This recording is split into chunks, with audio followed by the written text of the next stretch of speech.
بسم اللہ الرحمن الرحیم۔ ناظرین السلام علیکم ورحمۃ اللہ۔ ناظرین، یہ کتاب ہے قصص الانبیاء، ایپیسوڈ نمبر 7، وی لاگ نمبر ہے 344، پیج ہے 363 اور ہیڈنگ چل رہا ہے بیان حضرت حلیمہ سعدیہ جنہوں نے دودھ پلایا رسول خدا صلی اللہ علیہ وسلم کو، ان کا بیان چل رہا ہے۔ اس کی 6 قسطیں ہم آپ کے سامنے پیش کر چکے ہیں، یہ 7ویں قسط ہے جو ہم آپ کے سامنے رکھنے جا رہے ہیں۔ تمنا ہے کہ اس دنیا میں کوئی کام کر جاؤں، جو ہو سکے تو دشمن اسلام کو ناکام کر جاؤں۔ بنیاد لرز جائے جو دیوار چمن کی، ظاہر ہے کہ انجام گلستاں کا ہے آغاز۔ پانی نہ ملا زمزم ملت سے جو اس کو، پیدا ہے نئی پود میں الہاد کے انداز۔ قیامت ہے کہ فطرت سو گئی اہل گلستاں کی، نہ ہے بیدار دل پیری نہ ہمت خواہ برنائی۔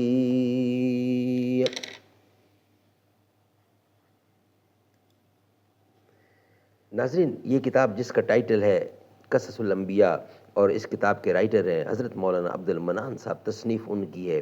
ناظرین، اس کتاب کے اندر تمام انبیاء کرام، حضور اکرم صلی اللہ علیہ وسلم سے لے کر حضرت آدم علیہ السلام تک، تمام انبیاء کرام کے قصے یعنی سچے قصے، واقعات یعنی سچے واقعات، قرآن و سنت کی روشنی میں، قرآن و حدیث کی روشنی میں لکھے گئے ہیں، درج کیے گئے ہیں، ہم آپ تک پہنچانے کی کوشش کرتے ہیں، اس نیت پر، اس امید پر، اس یقین سے کہ آپ خود بھی سنیں گے اور دوسروں تک پہنچائیں گے۔ ناظرین، یہ ہے ایپیسوڈ نمبر 7، وی لاگ نمبر 344، پیج ہے 363، قصص الانبیاء۔ بیان چل رہا ہے حضرت حلیمہ سعدیہ کا، جنہوں نے دودھ پلایا اور رسول اللہ صلی اللہ علیہ وسلم کو۔ نحمدہ ونصلی علی رسولہ الکریم، بسم اللہ الرحمن الرحیم۔ پے کر اگر نظر سے نہ ہو آشنا تو کیا، پے کر اگر نظر سے نہ ہو آشنا تو کیا، اے شیخ بھی مثال برہمن صنم تراش۔ مذہب ہے جس کا نام وہ ہے ایک جنون خام، ہے جس سے آدمی کے تخیل کو انتاش۔ کہتا مگر ہے فلسفہ زندگی کچھ اور، مجھ پر کیا یہ مرشد کامل نے راز فاش۔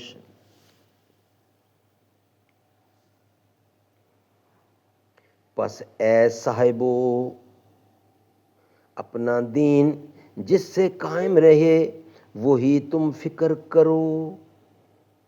حلیمہ کہتی ہیں کہ جب میں نے اپنی گود میں حضرت صلی اللہ علیہ وسلم کو لیا اور پھر میں نے کہانوں سے کہا کہ تم لوگ دیوانے ہو، جو تم بات کہتے ہو اگر میں ایسا ہی جانتی ہوتی تو پھر ہرگز تمہارے پاس اس لڑکے کو کبھی نہ لاتی۔ پھر کچھ دیر کے بعد خاتم الانبیاء کو اپنے ساتھ اپنے گھر لے کر آئی اور ان کے نور سے اور خوشبو سے میرا گھر روشن اور معطر ہو گیا۔ یہ دیکھ کر لوگوں نے مجھ سے کہا کہ تم اس لڑکے کو جلد از جلد اب عبد المطلب کے حوالے کر دو تاکہ تم امانت سے خلاصی پاؤ۔ پھر میں اس کو لے کر اپنے گدھے پر سوار ہو کر مکہ کو جاتی تھی کہ اچانک رستے میں ایک غیب سے آواز آئی۔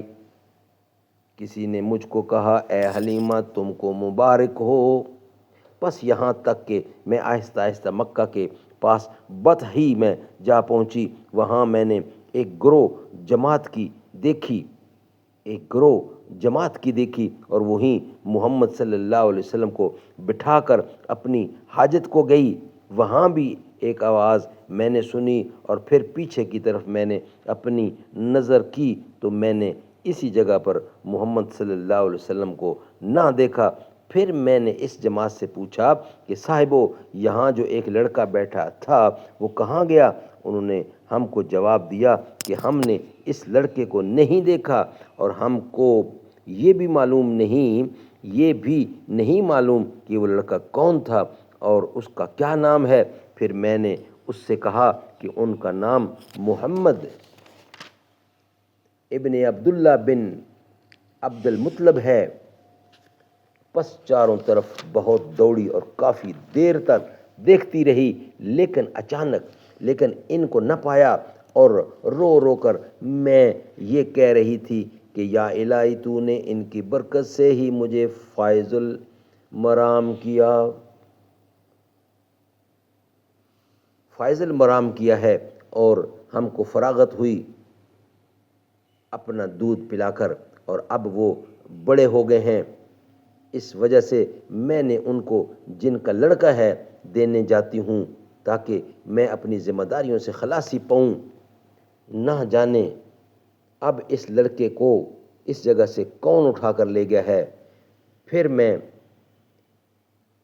قسم اپنے لات و عزیٰ کی کھا کر کہنے لگی کہ اگر